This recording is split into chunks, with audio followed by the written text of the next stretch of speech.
UFC 304 is this Saturday in Manchester, England, and I'm here to give you my quick picks and analysis for the fight card. First fight of the night is going to be Modestas Bukauskas versus Marcin Prachnio, a fight to fade, but Bukauskas has the better UFC resume. Just off that, we gotta go with Bukauskas. Next up, we got Shauna Bannon coming up against a short notice opponent in Alica Ardelean. And I gotta go with the Fighting Irish Shauna to get the job done. Another fight to fade. On to the next one, we got Sam Patterson coming up against Kiefer Crosbie. And this is a tune-up fight for Sam Patterson to get an early finish over Crosbie. Should be able to take Kiefer Crosbie down and get a submission. Next up, we got Oban Elliot versus Preston Parsons.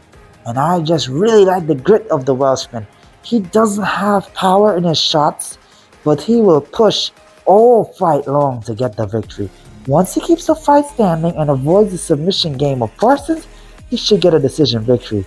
But the play would be Elliot to get the job done. Money line. Next up, we got Mick Parkin coming up against Łukasz Brzeski. And another win expected for the undefeated Brit. He knows what it takes to get the victory, and I expect him to grind out another one this weekend. Odds are low, so it's not an official play. Next up, we got Caolán Loughran coming up against a short notice replacement in Jake Hadley. Hadley is stepping in to replace Ramon Tavares and also coming off a very recent loss against Charles Johnson, where he was simply outstruck and outworked. I got another win for the Fighting Irish here. Loughran is going to get the job done. Next up, we got McCann coming up against Bruna, Brazil. This is the biggest fade of the entire card. Bruna is unproven, really, and McCann is just not that good.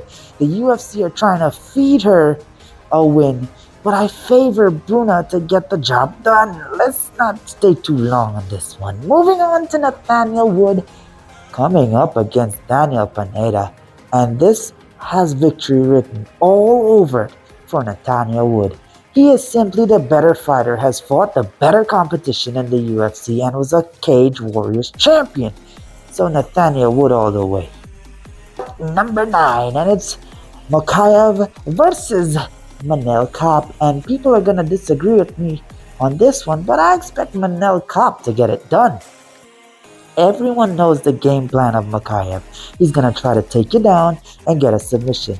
The Alex Perez fight, it left a sour taste in my mouth for Mokaev. I see Kape stuffing the takedowns and outstriking him. Underdog play from here. Manel Kape moneyline. On to the next one. Arnold Allen coming up against Giga. And this is an Arnold Allen play all day. He is such a high-level fighter and gives top-level fighters like Max Holloway and Evloev a run for their money. He can hang for sure, and Giga for me is not on the same level. I expect Allen to beat him, and not only that, I expect him to make it look quite easy. On to the next one. We got Christian Leroy Duncan coming up against Gregory Rodriguez, and a lot of people are riding the side of Christian Leroy Duncan, but I'm the opposite. I'm rocking with the underdog in RoboCop because of his power and jiu-jitsu. I don't think Christian is going to be able to put Gregory out or hold him off entirely from getting his shots off. Once Gregory gets in a rhythm and starts landing, it's hard, real hard to stay in there. Christian is sound defensively, yes, but he plays around a little too much. Also, Gregory certainly can get the fight down to the ground and grind out a victory that way.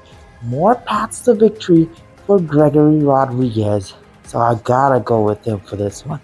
He also has a proven track record against good level UFC opposition in Brad Tavares, so yeah, give me RoboCop. On to Bobby King Green versus Paddy the Baddy Pimblett, and let's keep this one real.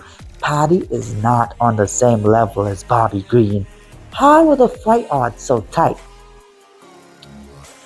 Definitely a play for me.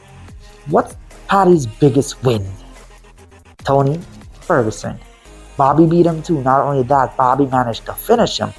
Paddy doesn't have a great gas tank as he showed in his fight against Tony, and he can't hang in there with Bobby Green on the feet. He may get a takedown and may even win a round. I'm guessing round number 1, but I expect Bobby Green to survive the early onslaught, if any at all. And he's going to take over the fight. He's going to cruise to a late finish or a decision victory. Paddy has to get it done early, and I don't see that happening. So yeah, give me Bobby King Green. On to the co-main event of the evening.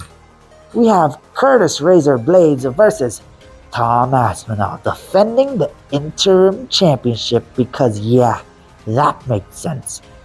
This is of course a rematch, but the first bout ended in a devastating injury for Tom Aspinall where he blew his knee out, tearing his meniscus, tearing his MCL, and damaging his ACL. But I expect no freak accidents this time around. Last time for Curtis Blades' fight against Jailton Almeida, I predicted the upset and it happened. But I'm going against him this time around. I got Tom Aspinall, a better striker. He can negate the wrestling of Curtis Blades and is a black belt in jiu-jitsu. He beats Blades everywhere.